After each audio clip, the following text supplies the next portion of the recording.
तो हेलो बच्चों, स्वागत है आपका आपके अपने YouTube चैनल मैथ्स पे अभिषेक सर में। तो बच्चों, बहुत दिनों से जो है हमने अपने चैनल पे वीडियो नहीं डाला था। इसका कारण है कि बीच में मेरी दादी जो है एक्सपायर कर गई थी, जिसके कारण जो है हम वीडियो नहीं डाल पा रहे थे। लेकिन अब जो है मेरे इस चैनल पे रेगुलर रूप से वीडियो आपको मिलती रहेगी। तो बच्चों, आज के इस वीडियो में हम जानेंगे NCERT गणित कक्षा 10 के जो है प्रश्नावली 3.5 का प्रश्न संख्या 2 का पहला और दूसरा नंबर। बच्चों, इससे पहले हमने आपको अध्याय 1 और अध्याय 2 और तीसरे अध्याय को जो है 3.1 से लेकर 3.4 तक के सभी सवालों को बहुत ही अच्छे तरीके से बता दिया है। उन सभी वीडियो का लिंक मैंने डिस्क्रिप्शन बॉक्स में डाल रखा है, तो आप वहां जाकर के जो है उस सभी वीडियो को देख सकते हैं बच्चों। और जो है अब हम लोग स्टार्ट करते हैं प्रश्नावली 3.5 का प्रश्न संख्या 2 का पहला और दूसरा को समझना। और बच्चों, आप लोगों का जो है अब एग्ज़ाम भी नज़दीक हो गया है, तो आप लोग जो है अपने तैयारी को जो है बहुत ही अच्छे तरीके से करें। और अभी जो है इधर उधर आप लोगों को नहीं जाना है, ज़्यादा से ज़्यादा जो है आप लोग समय अपने सेल्फ स्टडी को दें। और हम जो है अपने चैनल पे जो है और इम्पोर्टेंट ऑब्जेक्टिव सब्जेक्टिव को भी लेके आने वाले हैं। तो आप जो है इस चैनल के बारे में जो है आप सभी दोस्तों को ज़रूर बताएं और मेरे इस वीडियो को ज़रूर ज़्यादा से ज़्यादा शेयर करें बच्चों, ठीक है। तो वो सब वीडियो भी आएगा, इम्पोर्टेंट सब्जेक्टिव ऑब्जेक्टिव सारा का सारा आने वाला है। तो जो है आप लोग जो है मेरे इस चैनल से जुड़े रहे बच्चों। तो चलिए आज स्टार्ट करते हैं प्रश्नावली 3.5 का प्रश्न 2 का पहला को समझते हैं पहले, फिर उसके बाद दूसरे को समझेंगे। तो ये सवाल बहुत ही ज़्यादा इंपॉर्टेंट है सवाल है बच्चों। हो सकता है कि आपके एग्ज़ाम में ये सवाल आए।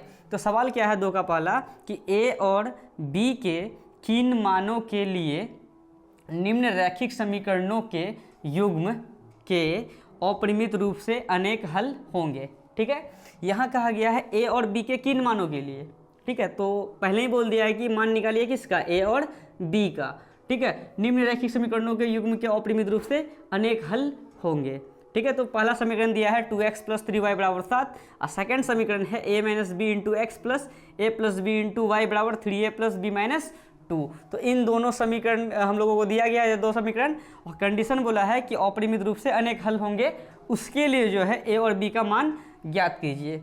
ठीक है, तो बच्चों इससे पहले हमने आपको ये बताया था दो चर वाले रैखिक समीकरण युग्म का व्यापक रूप। देखिए क्या होता है, ये होता है ax + by + c = 0। फिर इसको लिख देते हैं ax + by + c = 0, मतलब इसको दो बार लिख दीजिए। फिर करना क्या है, a1 a2 b1 b2 c1 c2। ठीक है, ये हो गया हम लोगों का पहला समीकरण, ये हो गया सेकंड समीकरण। तो इस पे ये इसलिए बता रहे हैं कि जैसे समीकरण 1 में x का गुणांक a1 कहलाया, समीकरण 2 में x का गुणांक a2 कहलाएगा। फिर समीकरण 1 में y का गुणांक b1 और समीकरण 2 में y का गुणांक b2, और समीकरण 1 में ये c1 है तो समीकरण 2 में ये c2 होगा। उसी टाइप से बच्चों यहाँ पर देखिए, यह समीकरण 1 है और ये समीकरण 2 है। यहाँ जो x का गुणांक है ये 2, ठीक है, तो ये 2 क्या कहलाएगा, तो ये कहलाएगा 2 a1। और यहाँ जो x का गुणांक a - b है, a - b, ये कहलाएगा a2। और ये जो y का गुणांक 3 है ये कहलाएगा b1। और यहाँ जो y का गुणांक a + b है ये कहलाएगा b2। और जैसे कि यहाँ प्लस का c1 है ना, तो इधर तो c1 नज़र नहीं आ रहा है, लेकिन अगर प्लस के 7 को बराबर के इस पार लेके आएंगे तो हो जाएगा माइनस का 7। वो जो माइनस का 7 होगा तो वो हो जाएगा c1 का मान। अब बात रहा c2 का, तो इधर भी c2 नज़र नहीं आ रहा है, तो जितना ये 3a + b - 2 ये सब जो है इन सबों को जो है प्लस बराबर के इस पार लेके आ जाएंगे तो वो c2 का मान हो जाएगा।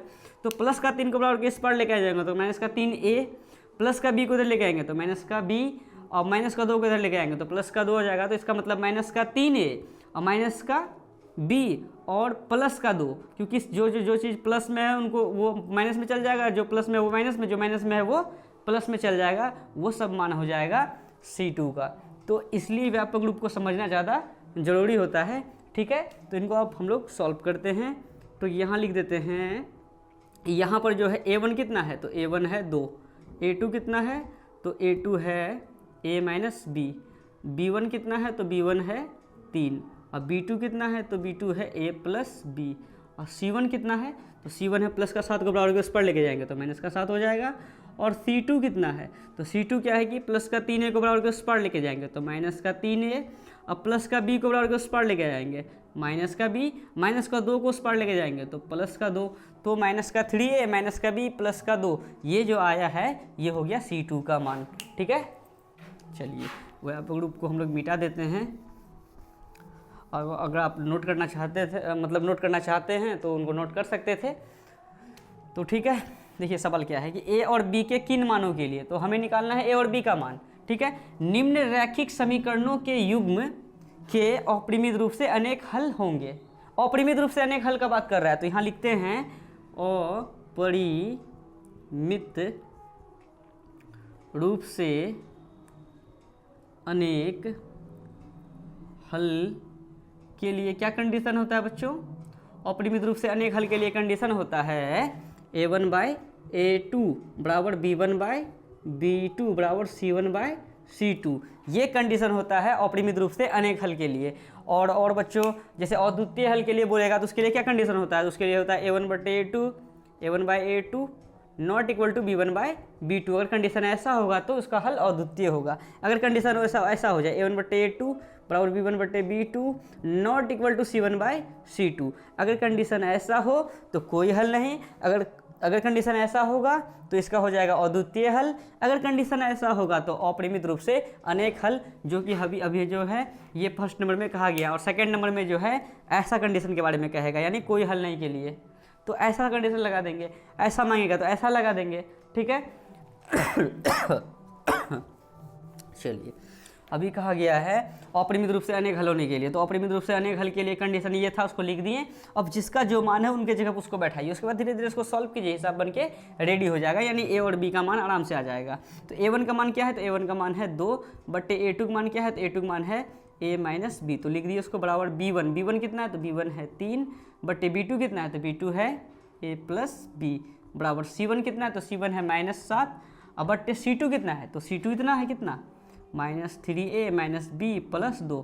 तो जिसका जो मान था उनको उसके जगह पे रख दिए हैं बच्चों। अच्छा एक बात बताइए, यहाँ पर भी माइनस है, यहाँ माइनस है, अच्छा ऊपर में माइनस है, तो ऐसा करते हैं कि नीचे वाले से यहाँ भी माइनस है, यहाँ भी माइनस है, यहाँ प्लस है, तो नीचे वाले से माइनस को कॉमन निकाल लेते हैं और यहाँ का माइनस और वहाँ का माइनस को क्या कर देंगे? कटा देंगे। ठीक है, तो डायरेक्ट हम लोग कॉमन ले लें, यानी अगर माइनस कॉमन लेंगे, अगर माइनस कॉमन ले लिए तो यहाँ माइनस में था 3a, तो माइनस में था तो किस में चले गया? प्लस में। प्लस तो आगे का लिखते नहीं है। फिर जो माइनस में b है वो चले जाएगा प्लस में, जो प्लस में 2 है वो चले जाएगा माइनस में, यानी -3a -b + 2 था ना, तो इनसे जो है हम लोग क्या कॉमन निकाल रहे हैं? तो इससे माइनस कॉमन निकाल रहे हैं। अगर माइनस ले लेंगे तो प्लस का 3a हो जाएगा, माइनस का b है तो प्लस का b हो जाएगा, प्लस का 2 है तो माइनस का 2 हो जाएगा। ऐसा क्यों किए? ऐसा इसलिए किए कि ये माइनस माइनस क्या हो जाए? कट जाए और थोड़ा हिसाब बनाने में आसानी होगा। वैसे माइनस कॉमन नहीं भी लेंगे फिर भी कोई दिक्कत नहीं होने वाला है, लेकिन माइनस कॉमन ले लेंगे तो थोड़ा हिसाब जो है ना सरल हो जाता है और बनाने में थोड़ा आसान होता है, जिसलिए जो हम लोग माइनस को कॉमन ले लिए। अब क्या करना है? इनको इनके बराबर कीजिए और इनको भी इनके बराबर कीजिए, वहाँ से भी जो है आपका समीकरण रेडी होगा। फिर उन दोनों को जो है हम लोग सॉल्व कर लेंगे और वहाँ से ए और बी का मान आ जाएगा। ठीक है, चलिए तो इनको इनके बराबर करते हैं, तो क्या है? या करके चलिए, या 2/a - b बराबर क्या लिखेंगे? 7/3a + b - 2। ठीक है, अब इस पे क्या करना है? देखिए इनको इनके बराबर किए हैं, फिर इनको भी इनके बराबर करना है, क्योंकि यहाँ पे देखिए 1 2 बराबर है, यानी इनको इनके बराबर कीजिए, फिर इनको भी इनके बराबर करना है। तो पहले हम इनको इनके बराबर कर रहे हैं। अब कोना कोनी इसको गुना करेंगे, इसका क्या हो जाएगा? 2 × 3 तो 2 × 6a ++ 2 × b 2b +- 2 दूनी 4। अच्छा बीच में बराबर है, बराबर लिख दिए। ठीक है, चलिए अब जो ये 7 है इनको इनके से करना है। 7 × a 7a +- 7 × b 7b। ठीक है, अब क्या करते हैं हम लोग? a और b वाले को एक साइड कर देते हैं, और जैसे कि 6a 2b, यहाँ भी 7a - 7b है, तो a b वाले को एक साइड कर देते हैं, बिना a b वाले को एक साइड कर देते हैं। जैसे कि -4 में a और b तो कुछ है नहीं, तो इनको उधर भेज देते हैं और इन सबों को इधर लेके आ जाते हैं। ठीक है, चलिए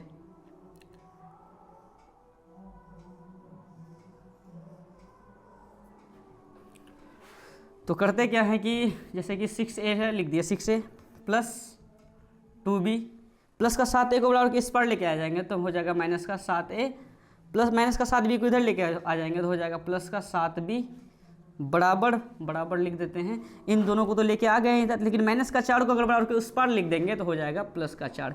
यानी देखिए 6a + 2b को कुछ नहीं किया, 6a + 2b को जैसे कि तैसा लिखे हैं, और 7a प्लस का इधर आ गया माइनस में, और माइनस का 7b था तो इधर आ गया प्लस में, और माइनस का 4 को बराबर के उस पार भेज देंगे तो हो जाएगा प्लस का 4। ठीक है, चलिए अब क्या हो जाएगा, 6a प्लस का माइनस का 7a तो हो जाएगा माइनस का a, और प्लस का 2b और प्लस का 7b तो कितना हो जाएगा, 7 और 2 9b बराबर कितना 4 है। इसको मान लीजिए आप लोग, जैसे कि ये समीकरण 1 और ये समीकरण 2 है, इनको मान लीजिए समीकरण 3। ठीक है, समीकरण 3 मान लिए इसको। अब इसी टाइप से जो है, जैसे इनको जो है इनके बराबर किए, उसी टाइप से इनको भी इनके बराबर करने पे जो है वहाँ से भी हमें एक समीकरण प्राप्त होगा। जैसे एक समीकरण ये प्राप्त हुआ तो 3 लिख दिया, और समीकरण अगला जो प्राप्त होगा उसको 4 लिख देंगे, और समीकरण 3 और 4 को जो है हम लोग जोड़ लेंगे या घटा लेंगे, जैसे भी सॉल्व करना रहेगा कर लेंगे। वहाँ से हमारा जो है ए और बी का मान रेडी हो जाएगा। ठीक है, तो अब जो है इनको इनके बराबर कर चुके हैं, अब इनको इनके बराबर करते हैं। अब नाव में चढ़ जाते हैं हम लोग, यहाँ लिख देते हैं नाव, यानी नाव का मतलब होता है अब हम लोग क्या करेंगे कि 3/a + b को जो है बराबर करेंगे किसका, इसका कितना है, बराबर करेंगे 7/3a + b - 2, क्योंकि माइनस में 7 माइनस का जो ये 7 क्या जो माइनस था और यहाँ जो माइनस कॉमन निकालिए तो माइनस तो कट गया है, इसीलिए हम लोग माइनस को नहीं लिख रहे हैं, नो 7 लिखे और 3a अब b - 2 लिख दिए। ठीक है, चलिए अब क्या करना है, गुना गुनी गुना, तो जैसे कि तभी हम किए थे इसको इससे कर लिए थे, अभी अच्छा कर लीजिए जैसे करना है। तो 3 तिया 9a प्लस प्लस प्लस 3 गुना b 3b और प्लस माइनस माइनस 2 तिया 6 बराबर है, बराबर लिख देते हैं। अब 7 गुना a 7a plus plus plus 7 Guna b 7b, और अभी जस्ट हमने बताया कि a और b वाले को एक साइड कर दीजिए और अचर वाले को एक साइड कर दीजिए, उसी टाइप से यहाँ करेंगे। 9a और 3b है, इनको एक साइड कर देंगे, जैसे 7a 7b इन दोनों का जाति इधर कर लेते हैं, मैंने इसका 6 को उधर भेज देंगे।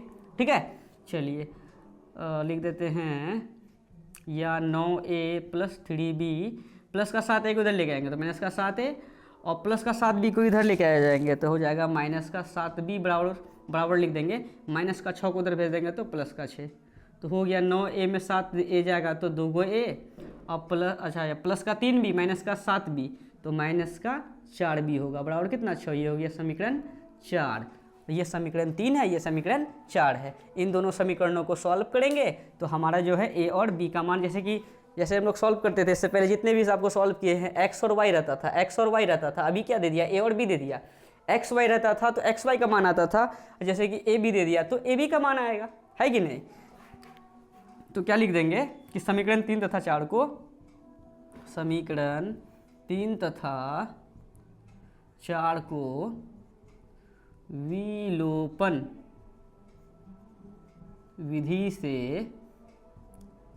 हल करने पर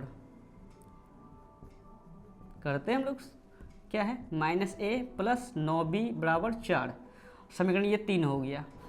समीकरण 4 क्या है, 2a - 4b = 6, समीकरण 4। तो जो है विलोपन से सॉल्व कर रहे हैं। विलोपन में क्या नियम होता है, या तो a के गुणांक को सेम करेंगे या तो b के गुणांक को सेम करेंगे। यहाँ पर a का गुणांक क्या है, यहाँ पर a का गुणांक 2 है, यहाँ पे क्या है कुछ नहीं तो आगे में 1 है। तो ऐसा करते हैं, इनको जो है इसको 2 से गुना कर देंगे और इनको 1 से गुना कर देंगे तो गुणांक सेम हो जाएगा, और माइनस प्लस में तो पहले से है ही। ठीक है, अगर आपको विलोपन विधि अच्छा से सीखना हो तो जो है 3.4 में हमने विलोपन विधि को बहुत ही अच्छे तरीके से सिखाया है, तो उस वीडियो को जाके एक बार देख लें तो विलोपन विधि एकदम अच्छे तरीके से आपको समझ में आ जाएंगे। वैसे यहाँ भी समझ में आपको जरूर आएंगे, तो स्थिरतापूर्वक जो है शुरू से अंत तक मेरे इस वीडियो में जरूर बने रहें, ताकि आपको जो है इस प्रश्नावली में और इस सवाल में खासकर कोई दिक्कत ना हो, क्योंकि ये बहुत ही ज़्यादा इंपॉर्टेंट सवाल है बच्चों, आपके एग्जाम में आ सकता है यहाँ से सवाल। ठीक है, तो क्या कर रहे हैं, समीकरण 3 को है जो है हम 2 से गुना कर रहे हैं और समीकरण 4 को 1 से गुना कर रहे हैं, तो 2 गुना -a करेंगे तो हो जाएगा, मतलब -a है तो माइनस का 2a प्लस है प्लस लिख देंगे, 2 गुना 9b करेंगे तो 18b = 4 दूनी 8। 1 गुना इतना करेंगे तो 2a प्लस माइनस का 4b = 6 गुना 1 6। ऐसा नहीं कि 2 को सिर्फ इसी से करेंगे, नहीं, ये जो 2 है ना इनको जो है a से भी करना है, 9b से भी करना है और 4 से भी करना है, फिर 1 को जो है इनसे भी करेंगे, इनसे भी करेंगे, इनसे भी करेंगे, लेकिन 1 से जो गुना करेंगे उतने का उतने ना हो जाएगा। चलिए अब नियम क्या होता है इसमें कि अगर गुणांक सेम हो जाए तो चिन्ह को पलटी किया जाता है, लेकिन यहाँ पहले से ये माइनस है और यहाँ आगे में कुछ क्या है इसका प्लस है, तो माइनस प्लस में तो है ही ये, तो चिन्ह को पलटी करना नहीं है। तो 2a देखिए माइनस का, और आगे में यहाँ कुछ क्या है प्लस है, तो माइनस और प्लस का क्या हो गया, ये कट गया खत्म हो गया ये। फिर 18b प्लस का है माइनस का 4b है, तो 18b में 4b घटा देंगे तो कितना b हो जाएगा, तो 14 15 16 17 18, हाँ 14b बराबर कितना 8 6 14। ठीक है, तो बताइए इतना हो गया। या जैसे कि 14 और b के बीच में कुछ क्या है, गुना है, 14 गुना में बराबर के उस पर जाएगा तो भाग में जाएगा, तो b बराबर क्या लिखेंगे 14 उधर है ही, और 14 गुना से किस में आ जाएगा, भाग में, 14 एकम 14 14 एकम 14, इसीलिए b का मान कितना आ गया, तो b का मान 1 हो गया। ये जो b का मान 1 आया है, इनका जो है मान आप समीकरण 3 या समीकरण 4 में रख दीजिए, वहाँ से आपका a का मान आ जाएगा। और हमें जो है सवाल में यही कहा गया था a और b के किन मान के लिए, यानी a और b का मान ज्ञात करना था, तो b का मान हमारा आ गया है 1, इनका मान समीकरण 3 या समीकरण 4 में रख देंगे तो वहाँ से हमारा जो है b का मान आ जाएगा, मतलब a का मान आ जाएगा। तो रख देते हैं इधर, तो उधर तो जगह है नहीं अभी, तो इधर ले लिख देते हैं कि समीकरण 3 में रख दें, समीकरण 3 में b का मान आया ना, तो b का मान रखेंगे, b का मान रखने पर, तो समीकरण 3 क्या है, -a + 9b बराबर 4, तो हो गया -a + 9 बीच में गुना b का मान कितना, b का मान 1 है बराबर कितना 4, या -a + 9 गुना 1 9 बराबर कितना 4, या -a बराबर क्या लिख देंगे 4, प्लस का 9 को उधर भेजेंगे तो हो जाएगा माइनस का 9, या -a बराबर क्या लिख देंगे 4 प्लस का माइनस का 9 है तो माइनस का 5, तो ये माइनस खत्म, तो इसीलिए a का मान कितना आ गया, a का मान 5 आ गया। तो लिख देंगे अतः a बराबर 5 तथा b बराबर 1। ठीक है, यहाँ पर क्या बोला है कि a और b के किन मान के लिए, तो बोलेंगे a और b के इन मान के लिए, यानी a का मान 5 और b का मान 1, इन मान के लिए जो है निम्न रैखिक समीकरणों के युग्म, ये जो निम्न रैखिक समीकरण युग्म था ना, इनका जो है अपरिमित रूप से अनेक हल होंगे। तो इस टाइप से जो है ये सवाल आपका पूरा हो गया बच्चों। अगर कहीं भी डाउट हो तो आप हमें कमेंट जरूर करें, ठीक है, और इसको जो है कॉपी में नोट डाउन जरूर कर ले बच्चों। ठीक है, तो ये आपका जो है 2 का पहला सॉल्व हो गया। अब दूसरा भी इसी टाइप का सवाल है बच्चों, लेकिन दूसरा थोड़ा छोटा सा है, मतलब ये तो इतना बड़ा गया, वो एकदम छोटा सा इतने सुन में बन जाएगा। ठीक है, तो वीडियो लगभग पूरा हो ही गया है, बस दूसरा नंबर बता रहे हैं, फटाक से हो जाएगा पूरा। और कहीं डाउट हो तो आप हमें कमेंट जरूर करिएगा, और अपने सभी दोस्तों के साथ जो है मेरी इस वीडियो को शेयर जरूर कीजिएगा बच्चों। ठीक है, इनको मिटाते हैं हम लोग, पहले जो है इनको उतारिएगा, फिर इनको लास्ट में इसको। ठीक है, चलिए हो गया ये कंप्लीट। अब दूसरा समीकरण देखते हैं। ये आपका सवाल है 2 का दूसरा, पूरा आसान है बच्चों। इस पे क्या कहा गया है कि के किस मान के लिए, वहाँ क्या क्या इससे पहले क्या कहा गया था, a और b के किस मान के लिए, यहाँ क्या बोला है केवल के किस मान के लिए। ठीक है, निम्न रैखिक समीकरणों के युग्म का कोई हल नहीं है, और तभी का क्या कहा गया था, निम्न रैखिक समीकरणों के युग्म का अपरिमित रूप से अनेक हल के लिए। अभी क्या क्या क्या कहा गया है, कोई हल नहीं के लिए। तो कोई हल नहीं के लिए कहा गया है, तो इसका कंडीशन बच्चों को क्या होता है, अभी जस्ट हमने आपको इधर बताया था, तो कोई बात नहीं, अभी लिखेंगे ही। तो सबसे पहले इस पर लिख दीजिए सॉल्व। सॉल्व लिखने के बाद यहाँ पर लिख दीजिए, यहाँ बताइए आप लोग a1 का मान कितना है, तो a1 का मान x का गुणन कितना है 3 है, तो 3 हो गया। a2 का मान कितना हो जाएगा, तो a2 का मान हो जाएगा ये x का गुणा यहाँ पे जो है समीकरण 2 में, ये समीकरण 1 हो गया, ये समीकरण 2 हो गया। यहाँ पर क्या है, तो 2k - 1 है a2 का मान। फिर b1 कितना है, तो b1 है y का गुणा यहाँ कुछ नहीं क्या है 1 है, तो b1 का मान 1 हो गया। फिर b2 कितना होगा, तो b2 हो गया y का गुणा कितना k - 1, और c1 कितना हो जाएगा, c1 हो जाएगा प्लस का 1 को बराबर के उस पर लेके जाएंगे तो माइनस का 1, और c2 कितना हो जाएगा, c2 हो जाएगा इधर प्लस का 2k को बराबर के उस पर लेके जाएंगे तो माइनस का 2k, प्लस का 1 को बराबर के उस पर लेके जाएंगे तो माइनस का 1। तो प्लस का 1 को उधर लेके चले गए तो माइनस का 1 जो आया ना वो C1 हो गया, और ये जो प्लस का था दोनों चीज़ को उधर लेके गए तो दोनों माइनस में चले गया, जो दोनों माइनस में गया वो C2 का मान हो गया। तो A1 A2 B1 B2 C1 C2 इन सबों के मान को हमने लिख दिया है। अब कंडीशन क्या कहा गया है कि निम्न समीकरणों के युग्म का कोई हल नहीं के लिए, तो देखिए कोई हल नहीं होने के लिए, कोई हल नहीं के लिए कंडीशन क्या होता है, कोई हल ना हो उसके लिए कंडीशन होता है A1 बट्टे A2 बराबर B1 बट्टे B2 not equal to C1 bye C2। यानी कोई हल नहीं के लिए बच्चों कंडीशन होता है A1 बट्टे A2 बराबर B1 बट्टे B2 not equal to C1 बट्टे C2। इसे आप लोग याद जरूर कर ले। तीनों कंडीशन के बारे में हमने आपको जो है ये जो तीसरा अध्याय का इंट्रोडक्शन वीडियो है बहुत ही अच्छे तरीके से वहाँ पे बताया है। उन सभी वीडियो को आप लोग जरूर देख ले ताकि आपको जो है और कोई भी दिक्कत ना हो। और उस वीडियो को देखने से जो है ऐसा नहीं कि यही क्लियर होगा, बहुत सारा ऑब्जेक्टिव जो तीसरा अध्याय से पूछा जाता है वो भी क्लियर हो जाएगा। तो इसलिए जो है पिछले वाले वीडियो को जरूर आप लोग देखें, ठीक है। तो A1 का मान जो है उनको लिखते हैं, A1 का मान है 3 लिख दिए बट्टे A2 कितना है, A2 है 2k माइनस 1 बराबर B1 कितना है, तो B1 है 1 बट्टे B2 कितना है, तो B2 है k minus 1 not equal to C1 कितना है, तो C1 है माइनस 1 बट्टे C2 कितना है, C2 है माइनस 2k माइनस 1, ठीक है। हमें मांगा गया है किसका मान, k का मान, तो बस k का मान याद करना है। तो देखिए अब क्या करेंगे हम लोग, यहाँ तो नॉट इक्वल टू है, इनको दिन के बराबर करना नहीं है, ठीक है, क्योंकि यहाँ ये इसका क्या मतलब है, बराबर नहीं, मतलब बराबर दे दिए ऐसे बीच में काट दिए, इसका मतलब है ये बराबर नहीं हुआ यानी नॉट इक्वल टू।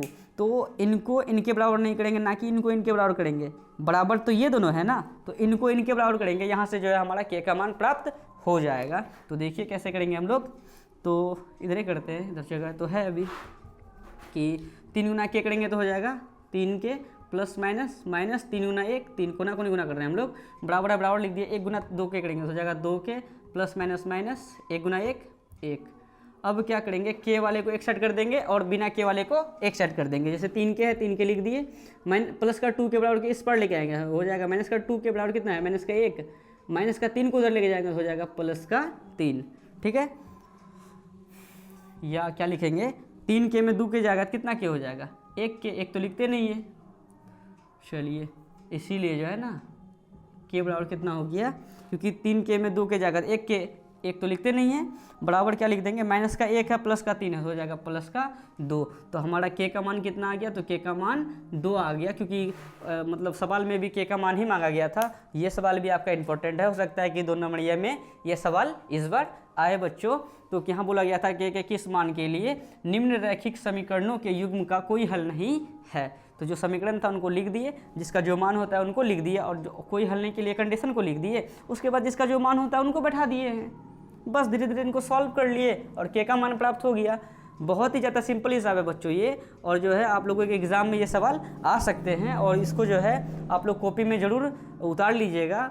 और बच्चों अगर आपको कहीं डाउट हो तो आप हमें कमेंट ज़रूर करें, और अपने सभी दोस्तों को ये वीडियो जो है आप सभी दोस्तों को शेयर जरूर करें बच्चों। अगर आपको कक्षा 10 का कंप्लीट मैथ फार्मूला चाहिए, यानी 10 क्लास के जो किताब है उनका जो है हमने एक फार्मूला रेडी किया है, पूरा किताब का उसमें फार्मूला है, तो एक बार आप जो है अगर आपको चाहिए वो PDF, तो वो PDF जो है हम अपने टेलीग्राम चैनल पे डाल दिए हैं, उस टेलीग्राम चैनल का लिंक डिस्क्रिप्शन बॉक्स में दे दिए हैं, तो वहाँ से आप देख सकते हैं, ठीक है।